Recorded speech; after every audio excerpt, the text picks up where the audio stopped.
I'm back again to share with you the song for Good Friday and talk a little bit about that day and some ideas for you to do at home.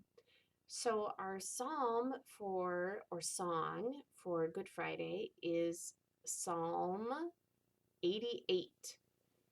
And it is one that a lot of people connect with maybe hearing at the end of that service when the lights are dark in the sanctuary and we are thinking about Jesus being on the cross. So these are some of the words that we hear and we can imagine Jesus feeling really sad and alone. And the person who wrote this song, when they wrote it, even a long, long time before Jesus was even born and lived on the earth and was hanging on the cross, um, they must have had a time in their life where they really were in a lot of pain and felt really sad and lonely and wondered um, why God wasn't helping them to feel better. So the picture that you see shows somebody.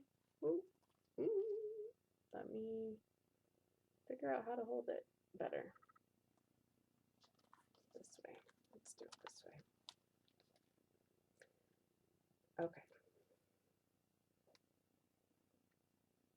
There we go. I'll get it eventually. So the picture you can see is somebody who really is in darkness. And they are looking to the heavens where they maybe imagined that God was. And they're calling out to God. God, please listen to me. I am full of sadness. I am crying. I feel lonely and scared. Do you really love me? I'm calling you, God. Please comfort me. So they really are looking to hear God answer them. They want to know where God is. They're really upset about what has happened. And we can imagine that Jesus felt that way too. He was really sad and maybe angry and lonely hanging on the cross and feeling like maybe everybody had abandoned him or left him alone by himself, that none of his friends had stuck by him, and that maybe even God wasn't there anymore. And he might have been afraid too. And maybe right now we can imagine in our lives that some of you might be scared or feeling lonely or worried about what's happening in the world right now, what's going on, where we have to be in our homes and we can't go to the park and we can't play outside and we can't go to Target and to the grocery store and we can't see our friends, we can't go to school, we can't do the things that we would normally do anymore. And we might be sad about that some days, we might be angry about that some days, and not that that is the same as what the person in the Psalms was feeling, not that that is the same as what Jesus was feeling, but that it's okay to be feeling whatever we feel is what's important. That it's okay to be sad and it's okay to be angry and it's okay to be disappointed and it's okay to be frustrated, that we can feel all those different things. And that God, even though we might not feel like God is there, we might feel like God doesn't hear us, that God doesn't comfort us, that God doesn't make this all better. Why can't God fix this? Why can't God give us the cure that we need for this disease that's out there? Why doesn't it get better? Um, Why doesn't it change right away if God can do anything? But we know that God is with us in the pain and in the suffering, that there's nothing that we go through that Jesus hasn't been through, and that God promises to always be with us, no matter what. God will never leave us.